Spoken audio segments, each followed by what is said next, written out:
Bueno, buenas noches a todos. Ahora vamos a seguir con la segunda parte de paciente renal, en la valoración y en las patologías. Habíamos quedado en infección de tracto urinario y ahora seguimos con un poco de lo que son tumores renales, ¿sí? Dentro de los tumores renales, lo que podemos apreciar son una gran diferenciación entre líquidos, que son los quistes simples, y sólidos, que son los adenocarcinomas, ¿sí? De esto depende también de la clasificación, la extracción del mismo y el tratamiento. También podemos tener, a su vez, los epiteliales benignos, los epiteliales malignos y aquellos tumores de la infancia. Recuerden que otra gran clasificación que hay dentro de tumores renales va a ser los primarios, aquellos que tienen compromiso ganglionar, y aquellos que ya han hecho metástasis, ¿sí? ¿Por qué nos interesa tanto esto? Para tener algunos datos de color, por ejemplo, que el carcinoma de vejiga es el cuarto cáncer más común, sí es más predisponente en fumadores, por ejemplo.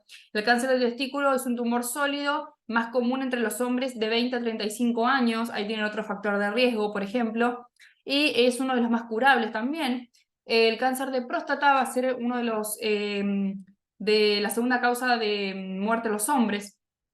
Y en este caso nosotros tenemos que hacer una salvedad o una mención especial a lo que es la prevención, ¿sí?, de esta patología, porque muchas veces hay muchos hombres que no se hacen controles en el urólogo o en el nefrólogo porque esto de los tabú, del control de la próstata, del análisis que no les parece correcto, adecuado, no les gusta, entonces se pasan estas patologías por alto y al no tener el diagnóstico no se puede hacer un tratamiento y muchas veces cuando se encuentra el problema ya está en un estadio muy avanzado. Y cuando hablamos de cáncer de pene es uno de los menos frecuentes por lo general, pero que sí existe, y lo que se le dice siempre es que cualquier sospecha de una lesión no curable que aparezca en el pene por un periodo prolongado de tiempo, por ejemplo, alguna ulceración que va y viene, que queda mucho tiempo, tendrá que hacerse un estudio para ver si no es un posible o una sospecha de tumor de pene, ¿sí? Bien, cuando hablamos de estas tumoraciones o de estos crecimientos anormales, ¿sí? Hablamos del HPV, una de las cosas más frecuentes que vamos a encontrar dentro de patología renal o del aparato genitourinario. El HPV es la hiperplasia prostática benigna, es HPV con B larga, que no es lo mismo que HPV con B corta, que es el virus del papiloma humano, ¿sí? El HPV con B larga, esto que hablamos de hiperplasia prostática benigna, nos habla de un crecimiento no maligno del tamaño de la próstata, anormal debido a la cantidad de estrógenos y de la testosterona que aparecen en hombres a medida que avanza la edad. Avanza la edad del hombre, aumenta, no hay un desequilibrio en estas hormonas, crece la próstata. Al crecer la próstata, recuerden que la uretra pasa por el medio, la próstata la rodea, entonces crece y estrecha la uretra, ¿sí? Es la primera causa de urología y por lo general van a haber muchos pacientes internados con esta patología. Las etapas son fases de compensación, fase clínica y fase de descompensación. En la fase de compensación, por lo general, el paciente no se va a dar cuenta que tiene este problema, ¿sí? Hay una presión de la uretra durante el vaciado, ¿sí? La uretra presiona, pero compensa con capacidad contractil. En la fase clínica hay un retraso de la micción, ya hay más problemas al orinar y disminuye un poco el calibre de la uretra. Y en la fase de descompensación ya hay un aumento de los síntomas anteriores, pero ya hay retención urinaria, hay dilatación de la uretra y hay más síntomas irritativos en el paciente, ¿sí? Cuando hablamos del tratamiento vamos a hablar de, por ejemplo, un tratamiento quirúrgico que es una endoscopía, la RTU, o una cirugía abierta como una adenectomía prostática. Dentro de los cuidados de enfermería, nosotros tenemos, por ejemplo, las complicaciones potenciales que van a ser retención urinaria, infección urinaria e insuficiencia renal. Entonces, ¿qué cuidados de enfermería vamos a aplicar en estos casos? ¿Sí? Valoración de la diuresis, característica, ritmo urinario. Si nosotros tenemos que disminuye el calibre y el vaciado de la vejiga, por ejemplo, entonces voy a tener que controlar con qué frecuencia va al baño, qué cantidad de diuresis tiene el paciente, cuáles son las características de esa diuresis, ¿sí? Voy a controlar estrictamente ingreso y egreso. Si el paciente se toma 1 litro de agua y solamente evacúa 500 porque hay una retención por el tema de la estrechez de la uretra, por el crecimiento anormal de la próstata, entonces es necesario saber que esa cantidad de diuresis quedó retenida en algún lado, ¿sí? Que no está haciendo un globo vesical. Voy a hacer la valoración de enfermería. ¿Qué más? Si hablamos de infección urinaria, vamos a controlar catéteres, sondas vesical, la higiene, ¿sí? la higiene y todo aquello que tiene que ver con el cuidado de los dispositivos, el manejo de los mismos, ver que no estén tapados, obstruidos, manejarlo lo más aséptico, limpio posible. Los cuidados después de la intervención van a ser controlar el lavado vesical. Por lo general son pacientes que salen con el lavado vesical. Esto después vamos a ver más adelante, seguramente lo habrán visto, que son las sondas triple vía, en donde pasa el agua destilada a hacer un lavado continuo. Yo después lo voy a explicar bien. Nosotros lo que tenemos que controlar del lavado vesical va a ser que no se obstruya la sonda, que no haya coágulos o sedimentos que vayan a obstruirla y que vaya a ser también un globo vesical. Otros cuidados generales son controlar, como dijimos hoy, el aspecto y el volumen de la diuresis, la aparición de un globo vesical, control de dispositivos de drenaje vía urinaria, aumentar la ingesta de agua, estimular micciones frecuentes, mantener limpia y seca la zona, y manipular los dispositivos con máxima asepsia, que es todo lo que ya habíamos nombrado. Dentro de esto también tenemos los adenocarcinomas, que son los tumores malignos más frecuentes, que pueden producir síntomas obstructivos. Por lo tanto, los cuidados de enfermería, tanto para el HPV como para el adenocarcinoma, van a ser exactamente los mismos, ¿sí? Porque las cirugías son similares, no son iguales, pero son similares algunas, y también van a salir a veces con lavado vesical, también tiene que ver con el control de la micción, ¿sí? Entonces es importante saber eso. Si bien cambia que uno es maligno, el otro no es maligno, es importante saber que los cuidados son similares. Acá tenemos para ver lo que les decía hoy, ¿sí? Esta es la vejiga, como pueden observarla acá. Esta es la de este lado es la normal, digamos, acá está la próstata en su tamaño normal. Y en esta otra tenemos el ensanchamiento de la próstata, se agranda la misma, y ven cómo disminuye el canal de la uretra. Entonces, en la fase de compensación disminuye un poco el canal. Contrae por otro lado, hace más fuerza y más presión para poder salir. En la fase de fase clínica ya se estrecha un poco la uretra, ya me cuesta miccionar, ¿sí? Ya tengo una dificultad para poder miccionar. Y en la fase de descompensación ya se estrecha, ya no voy casi al baño, digamos, ya no hay mucha micción, y ahí sí tenemos un problema más patológico y más a solucionar, más evidente, por así decirlo, que es donde la mayoría de los pacientes se dan cuenta que están teniendo un problema prostático. Bien. Otros trastornos que podemos ver dentro del aparato genitourinario son los trastornos tubulares, que tienen que ver con los túbulos del intersticio, ¿sí? Pueden ser por lesiones infecciosas, tóxicas, neoplasias, enfermedades inmunitarias, trastornos vasculares o enfermedades renales hereditarias. Los síntomas y signos van a ser la poliuria, con nicturia, con polidipsia, puede haber acidosis metabólica como no, puede haber dificultad para reabsorber el sodio y reducción en el filtrado glomerular, ¿sí? Todos estos trastornos tubulares se dan en la parte de la nefrona, ¿sí? Y después otra de las cosas más comunes que vendría a ser la litiasis renal o los cálculos renales, ¿sí?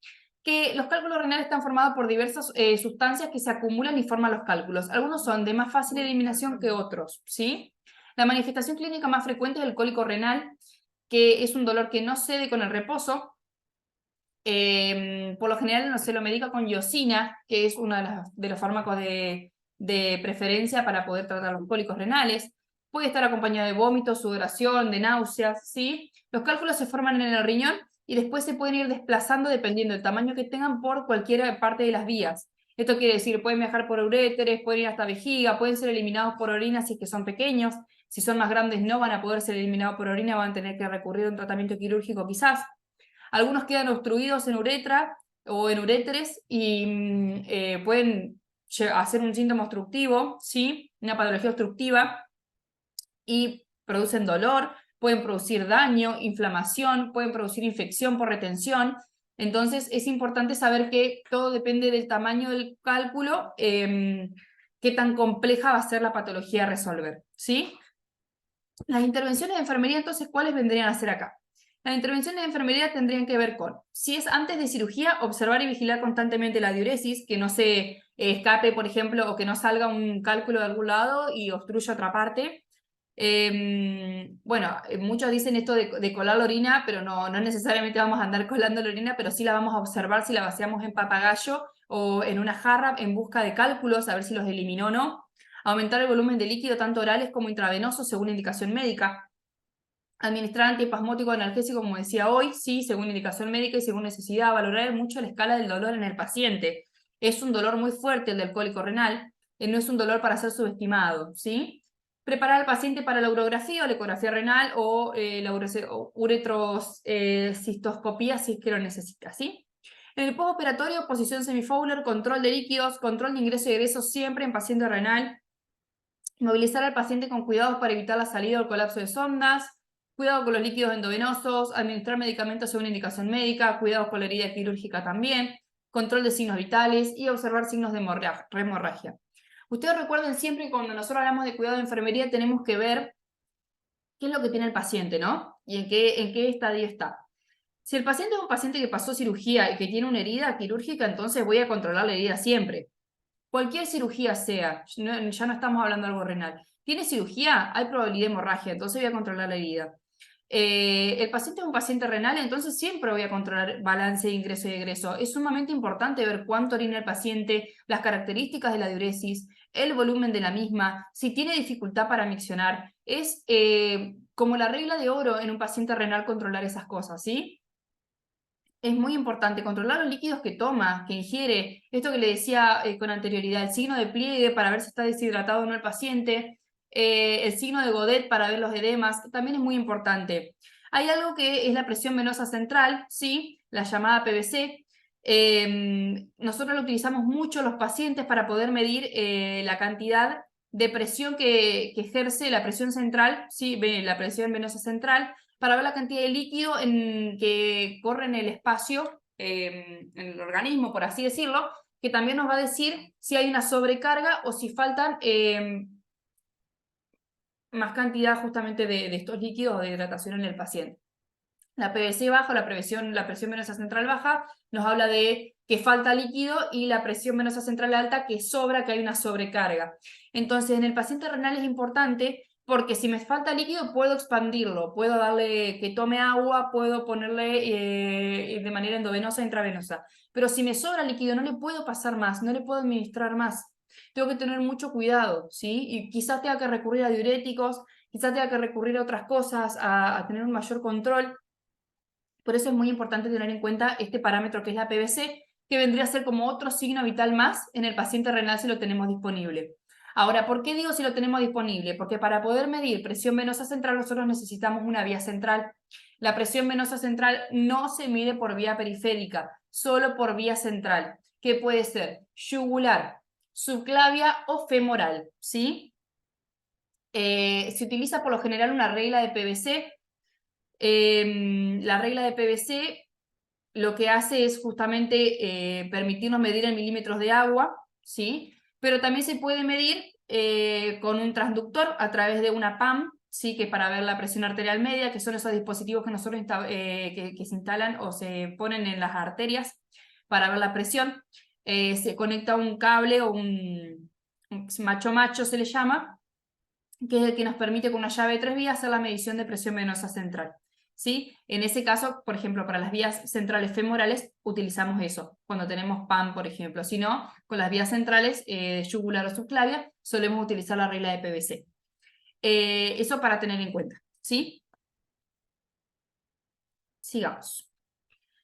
Vamos a hablar un poquito de insuficiencia renal, ¿sí? Cuando hablamos de insuficiencia renal tenemos aguda y crónica. Insuficiencia renal aguda es el deterioro rápido, ¿sí?, de la función renal, que se produce por una elevación de la urea y la creatinina, y es potencialmente reversible.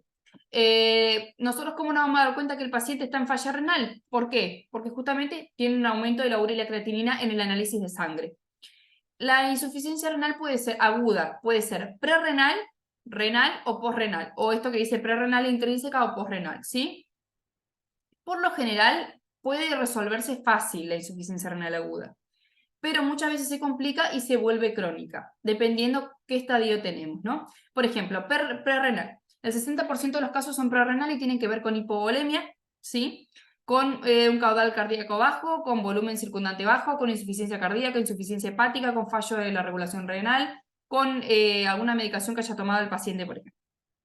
La intrínseco renal puede ser por glomerular, glomerulonefritis aguda, por ejemplo, por túbulos o el intersticio, vascular, vasculitis, hipertensión maligna, una isquemia, por una infección, una sepsis, alergia, por nefrotoxinas, por ejemplo, ¿sí? Y la posrenal por lo general tiene que ver con obstrucción, con todas aquellas cosas obstructivas que no permiten que el paciente pueda orinar. Por eso es que se pueden resolver rápido.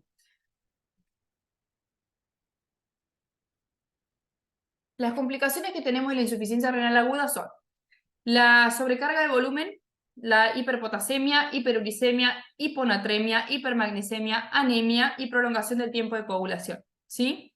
El tratamiento es encontrar la causa responsable. No es lo mismo si una, es una insuficiencia renal aguda prerrenal que una renal o que una posrenal. Si es una posrenal por obstrucción, voy a solucionar la obstrucción que tengo y ahí soluciono la falla renal. Si es una prerrenal por deshidratación, voy a tener que hidratar al paciente, ¿sí? Para poder solucionar este tema. Si es una prerrenal, por ejemplo, por... a ver, ¿qué les puedo decir? Prerrenal por caudal cardíaco bajo, volumen circundante bajo. Bueno, voy a solucionar la parte cardiológica para poder solucionar la parte renal. Ahora, si estamos hablando de una infección, de una necrosis de alguna parte, quizás me cueste un poquito más remontarlo. Si estoy hablando de alguna otra falla ya más grave, ahora acá es donde nosotros metemos el famoso catéter de diálisis, ¿sí? Y donde vamos a meter la diálisis o la hemodiálisis. Por lo general, para el tratamiento de insuficiencia renal aguda, cuando yo tengo un tratamiento que tengo que arrancarlo ya, y para la insuficiencia renal aguda, si va a necesitar diálisis o hemodiálisis, se utiliza catéter de diálisis. No se usa fístula. La fístula solamente se reserva para el paciente que va a pasar a ser renal crónico. Aquel que va a necesitar diálisis de por vida porque es una intervención quirúrgica. En cambio, el catéter es como se pone una vía central, bajo un procedimiento similar se pone el catéter de diálisis y luego se puede retirar. Es más, hay pacientes que andan en la vida cotidiana con el catéter de diálisis, ustedes lo van a ver por la calle tapado con una gasa o con un apósito, van a hacerse diálisis y vuelven a su casa hasta que resuelva la patología. La fase de la insuficiencia renal aguda tiene un periodo de oliguria, periodo de diuresis o poliguria y después un periodo de recuperación. La oliguria es el volumen entre 50 a 400 mililitros día, sí, hay orina escasa, sanguinolenta puede ser, letargo, náuseas, vómitos, diarreas, cefaleas, espasmos musculares también, convulsiones, puede ser por hiperpotasemia y hiponatremia. Recuerden que en la insuficiencia renal lo que tenemos es lo siguiente. Los riñones o las nefronas no están filtrando la sangre de la manera adecuada, hay un desequilibrio electrolítico, hay un aumento de algunos electrolitos, disminución de otros, por lo tanto empiezan a generar todas estas cosas, los espasmos musculares, las convulsiones, cefalea, diarrea, vómitos, ¿sí? Todo lo relacionado a los electrolitos que ya han visto. Este periodo puede durar de 10 días a 3 semanas. Hay algunas que, que les causan encefalopatías, ¿sí? Desasosiego, desorientación también, justamente por este desequilibrio electrolito. El periodo de diuresis o poliguria es que la diuresis aumenta y se establece la función glomerular. La orina eliminada es abundante y poco densa, y luego tenemos el de recuperación que puede durar de 3 a 12 meses y hay mejoría de la función renal. Siempre hay que buscar la mejoría de la función renal para poder estar curado dentro de la insuficiencia renal, ¿sí? Dentro de los cuidados de enfermería, ¿cuáles van a ser? Dependiendo de la causa de la insuficiencia renal, que pueda ser reversible, pero en el caso de que el paciente puede evolucionar de manera adecuada, lo que vamos a hacer es pesar diariamente al paciente, porque en esto también vamos a ver si hay una sobrecarga de líquido o no. Puede ser que el paciente pese más por la cantidad de líquido que va acumulando, ¿sí? Control de líquido administrado y eliminado, control estricto de balance ingreso-egreso, control del signo vital, especialmente la tensión arterial, vigilar la diuresis y las características de la misma, dieta baja en proteínas durante la fase oligúrica para disminuir el mínimo de acumulación de productos de toxinas, y dieta rica en carbohidratos porque permite conservar o reservar las proteínas. Después tenemos la insuficiencia renal crónica, que lleva a una pérdida gradual y progresiva de la función renal. Algunas causas pueden ser diabetes, hipertensión, glomerulonefritis o enfermedades quísticas y hereditarias. El tratamiento, la hemodiálisis, la diálisis peritoneal y el trasplante renal. El trasplante renal se deja como última opción si ya el riñón no me responde absolutamente de nada. Hay pacientes que viven toda una vida con hemodiálisis y pueden llevar una vida normal. Hay pacientes que se hacen hemodiálisis día por medio, otros que necesitan todos los días estrictamente. Eso va variando, depende del paciente y dependiendo de la falla renal que tenga. Las complicaciones, ¿cuáles pueden ser? Infecciones, infecciones, enfermedades cerebrovascular, abandono de diálisis peritoneal, complicaciones cardíacas, edema agudo de pulmón, alteraciones hidroelectrolíticas y alteración del calcio, ¿sí? Óseas por parte del calcio, que hoy lo habíamos hablado también. Dentro de estas complicaciones importantes, esto de escuchar lo del abandono de la diálisis peritoneal, el otro día hablábamos justamente de un paciente que teníamos cuando estábamos en las prácticas, ¿no? Un chico joven de unos 24, 25 años que tiene una insuficiencia renal crónica. Este chico estaba en plan de colocación de la fístula, o ya le habían colocado la fístula, no me acuerdo bien. Y el chico no quería saber nada, se quería ir a su casa. Entonces yo lo que le decía a la compañera que estaba con él era justamente esto de buscar diagnósticos que tengan que ver con la aceptación de la patología, con la ansiedad y con cómo maneja uno el duelo a veces. Y cuando hablamos de duelo no hablamos siempre de pérdida de un ser querido, de un fallecimiento, sino hablamos de pérdida de algo que nos pasa. Un duelo también puede ser la pérdida de mi vida común como la conocía, porque ahora tengo una fístula, tengo que hacerme diálisis seguido, tengo 25 años, para poder vivir voy a tener que hacer esto hasta el día que me muera, ¿sí? Quizás no me puedo ir de viaje varios días porque tengo que hacerme tratamiento renal, quizás no puedo hacer deporte de la misma manera, no voy a poder tomar, si me gusta tomar alcohol, tomar de la misma manera, no voy a poder salir de la misma manera, no voy a poder comer todo lo que comía de la misma manera porque el paciente renal tiene una dieta estricta, ¿sí? Tiene un tratamiento especial. Entonces, es un duelo que pasa al paciente y es una complicación el abandono de la diálisis porque cuando nosotros abandonamos la diálisis y la necesitamos, se genera de nuevo esta sobrecarga de toxinas, de sustancias nocivas para el organismo, este encharcamiento, por así decirlo, esta sobrecarga líquida, y eso puede llevar a una complicación muy grave del paciente, inclusive hasta la muerte, ¿sí? Los cuidados de enfermería van a ser regular la ingesta de proteínas también, dieta renal, aumento de carbohidratos, control de peso diario, como la aguda, ¿sí? Control de signos vitales, especialmente la tensión arterial, restricción de líquidos, líquidos solamente ordenados y bien regulados, control de líquido administrado y eliminados, control de ingreso y egreso, eh, cuidado de la fístula o del catéter de diálisis, cuidado con los cuidados que puedan, que requieran, ¿no? Administración de medicamentos que tenga el paciente y valorar los cambios del comportamiento del paciente. Las manifestaciones de la insuficiencia renal crónica son un montón. Hay manifestaciones gastrointestinales como anorexia, vómito, aliento urémico, parotiditis infecciosa frecuente, diarreas asociadas, incidencias hemorrágicas hemorragias digestivas altas, úlceras pépticas, hílido no obstructivo, colitis urémica. En cardiovascular puede ser infarto, agudo de miocardio, cardiomegalia, edema agudo de pulmón, hipertensión pulmonar. Sistema nervioso, polineuropatía, encefalopatía urémica, demencia dialítica y síndrome de desequilibrio. Cuando el paciente se sobrecarga de toxinas, como que la cantidad de toxinas afecta el cerebro, ustedes lo van a ver totalmente excitado el paciente, que hay que contenerlo, que no respondan a antipsicóticos y hasta que no se le haga diálisis el estado no se pasa. Es increíble cuando el paciente renal, ustedes van a ver que casi se está muriendo el paciente renal y le hacen diálisis y es increíble cómo remontan automáticamente porque lo que necesitaban es este filtrado de la sangre. Muchas veces nosotros, como nos funciona bien el sistema, no vemos el gran trabajo que hacen los riñones, pero cuando ustedes se cruzan con un paciente en plan de diálisis que necesita la diálisis urgente, se van a dar cuenta de esto, ¿no? De la importancia del filtrado de los glomérulos, ¿no? Glomerular de la nefrona. Dentro de la piel podemos ver el prurito, equimosis, hematomas, piel amarillenta, dificultad para cicatrizar heridas, ¿sí? Escarcha urémica. En la parte endocrina, amenorrea o impotencia, disminución del líbido y galactorrea. En la parte de la sangre, predisposición a infecciones, anemia ferropénica, déficit del ácido fólico, disminuye la medida de Matías y alteración en la coagulación. Y en la parte metabólica, hiperglucemias, aumento de los triglicéridos y disminución del HDL, incapacidad para conservar el sodio, trastornos ácido-bases y trastorno del potasio. Los tipos de diálisis que nosotros podemos ver son hemodiálisis con catéter o fístula, diálisis peritoneal continua ambulatoria o automatizada y la terapia de reemplazo renal. Eso que ven ahí arriba es un catéter de diálisis, ven, es como una vía central, tiene 2 lúmenes que es donde se conectan a la máquina y van derecho, digamos, a la vena y de ahí se hace la diálisis, ¿sí? Eso es para el paciente en estado agudo o cuando necesita la diálisis ya para comenzar. Quizás sea un paciente renal crónico, también puede pasar, y que se le haya tapado la fístula, entonces van a ver que le colocan un catéter. El catéter es para la urgencia. Si el paciente va a requerir un tratamiento prolongado, se le va a proceder a hacer una fístula, ¿sí? Acá podemos ver más o menos cómo es el proceso de diálisis. Va una bomba, una máquina, que es la máquina de diálisis, que tiene una bomba de rodillos. El dializador, un recipiente donde se eliminan los desechos y otro donde tiene agua, que es la que se utiliza para el filtrado.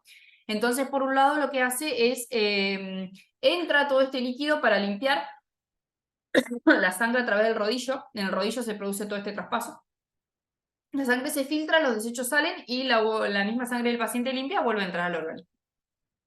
Acá tenemos un proceso de la fístula. La fístula es un procedimiento quirúrgico, si se hace en quirófano, y lo que se hace es hacer una conexión entre arteria y vena, ¿sí? Para poder conectar ahí automáticamente. Ustedes cuando ven una fístula de diálisis, si ustedes palpan en la fístula, van a sentir que hace un ruido, es como que vibra, ¿sí? Está en constante vibración eso, aunque ustedes crean que no, ustedes van a tocar una fístula y van a sentir que vibra. Lo que hace el técnico de diálisis es conectar una aguja que es más grande que un trocar a la fístula y ahí automáticamente conecta para hacer la diálisis, ¿sí? No necesita un catéter. Las fístulas necesitan un cuidado especial. El lugar, el miembro superior donde tenga fístula no debe ser punzado. No se debe tomar tensión arterial en ese miembro. Se debe cuidar la zona y revisar siempre alrededor que no haya infección, ¿sí? Son cuidados muy especiales de la fístula y muy importantes a tener en cuenta, estas fístulas arteriovenosas, ¿no? Eso para que lo tengan en cuenta. Esto sería la diálisis peritoneal, ¿sí? Entonces nosotros tenemos un catéter que va directamente al peritoneo, donde por un lumen lo que va a hacer es salir los excesos, como pueden ver acá abajo, ¿sí? Salen el exceso de la cantidad de toxinas que pueda tener en la sangre o en la cavidad libre y lo otro, la bolsa de dializado entra y sale, ¿sí? Hace una limpieza. Acá podemos ver algunas sondas, estas son sondas vesicales, ¿sí? La sonda vesical tiene en la punta un globo que cuando nosotros introducimos la sonda ese globo está desinflado, ¿sí? Se infla por esta parte de acá, donde ustedes ven este pico, ¿sí? Celeste. Entonces la sonda se introduce bajo el procedimiento totalmente estéril y cuando una vez que está adentro de la sonda por completo que ingresa por uretra, se procede a inflar el balón. El balón lo que hace, como pueden ver acá abajo, hace tope en la parte de la vejiga para que la sonda no se corra y no se salga, ¿sí? Por eso es importante dos cosas. Primero, cuando se introduce la sonda, introducirla hasta el fondo para poder inflar el balón y retraer suavemente y que haga tope. Y cuando se retire la sonda, desinflar el balón. Porque si ustedes no desinflan el balón, tengan en cuenta que este balón va a recorrer toda la uretra y va a lastimar todo. Por eso también es la importancia de que si el paciente está desorientado, contenerlo, que tenga cuidado con las sondas. Hay pacientes que se han arrancado las sondas enteras y se han lastimado la uretra entera, sí, después sangran. Y encima si sangran y es un paciente, por ejemplo, con problema de coagulación, no va a parar más de sangrar. Van a tener que ponerle después una sonda de triple vía para hacer un lavado vesical y va a haber un montón de complicaciones, ¿sí? Esto va conectado a una bolsa. Uno de los cuidados es atar la bolsa a la pierna del paciente. La bolsa de la sonda vesical siempre tiene que estar por debajo de la cintura del paciente. Si el paciente está acostado en cama, de la cama por abajo. Si voy a movilizar al paciente para higienizarlo, para bañarlo, para lo que sea, se clampea cuando se pasa por encima del paciente. Nunca sin clampear, porque si no lo que hace es un retorno vesical y puede llegar a producir una infección de tracto urinario, ¿sí? Siempre la zona alrededor de la sonda, que sería esta que queda afuera, tiene que estar limpia, en especial si el paciente tiene incontinencia fecal. Por eso hay que tener mucho cuidado.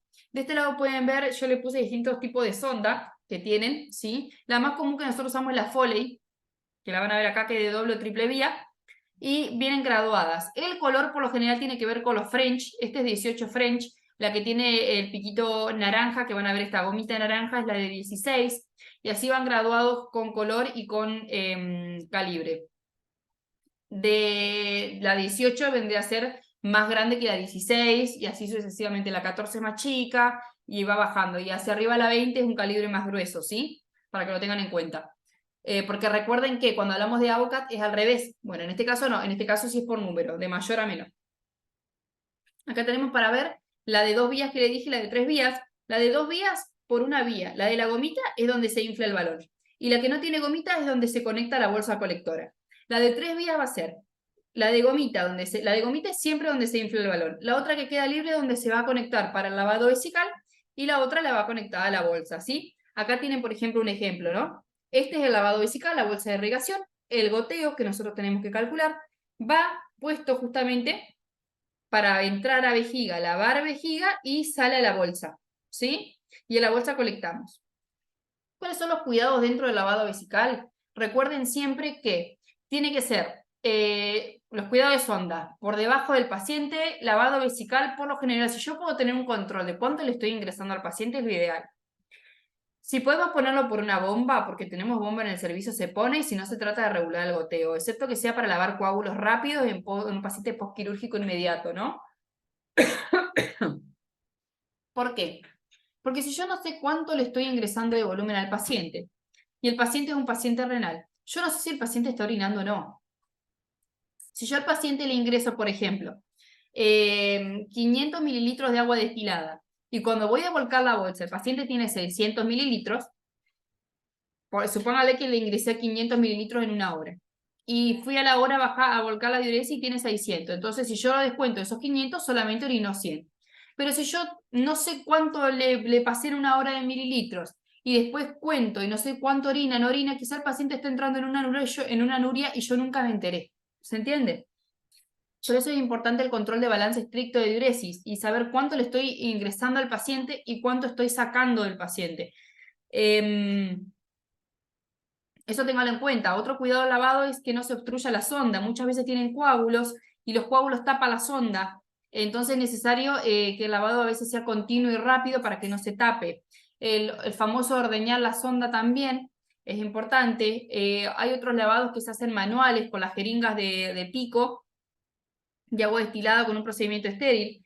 En algunos comités de infectología no se recomiendan hacer hoy en día, en otros sí, es dependiendo del servicio donde trabajen. Siempre pregunten eso donde ustedes estén trabajando, cómo se maneja el servicio para poder hacerlo de la manera más adecuada posible.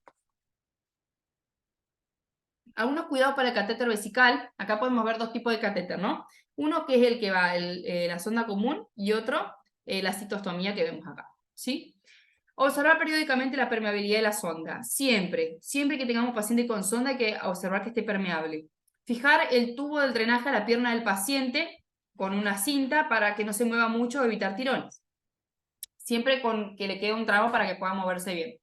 Indicar al paciente que mantenga la bolsa de drenaje por debajo del nivel de la vejiga para prevenir infecciones por reflujo. Evitar desconexiones innecesarias y si hacemos una desconexión que sea con la técnica séptica mayormente posible o lo más limpia posible. Excepto que esté contraindicado, estimular el aporte de líquido, la micción más frecuente, limpieza diaria de genitales y punto de inserción de sonda, manipular sistema catéter de 3 vías desde zona séptica y usar guantes no estériles para contacto con la orina o para medir la diuresis. Bien, chicos, hasta acá llegamos con lo que es la valoración del paciente renal, ¿sí? Ahora yo, aparte de todo lo que vimos hoy, les voy a dejar unas actividades, que son unas actividades didácticas para que ustedes puedan ir practicando acerca de lo que vimos, ¿sí? Acerca de las patologías, acerca de la valoración, de alguna nomenclatura, algunas palabras que vimos, así pueden ir teniéndolo más en práctica y poniéndolo más en el vocabulario del día a día, ¿no? Son 6 actividades didácticas, no son con nota, tiene que ver en que si a ustedes les hace bien o no para poder ayudarlos a estudiar. Todo es para que ustedes mejoren, para que ustedes puedan estudiar y aprender las cosas de una manera más sencilla. Me van a quedar pendiente, aparte de esto, subirles una bibliografía complementaria que les voy a hacer con los cuidados de enfermería y un resumen de las patologías que no va a reemplazar el Brunner. Ténganlo en cuenta, les va a servir para estudiar, les va a servir para entender al paciente, para entender la patología y para poder manejarse mejor, pero no reemplaza alguna otra cosa que tengan que estudiar. Le vamos a pasar también en estos días un cuestionario, también con algunas preguntitas para que tengan en cuenta, que también van a ser preguntas sacadas del otro apunte que les voy a pasar, y para que puedan también practicar más para la hora del examen es la idea. Y también le vamos a pasar un caso clínico con la valoración de un paciente ya realizada. No es para que lo hagan, es para que lo tengan a mano, que lo puedan leer, que puedan, si tienen dudas, bueno, decirnos. También vamos a tratar de ponerle en el resumen algunos diagnósticos de enfermedad relacionados con la función renal, para que tengan todo a mano y se les haga más sencillo a la hora de estudiar, ¿sí?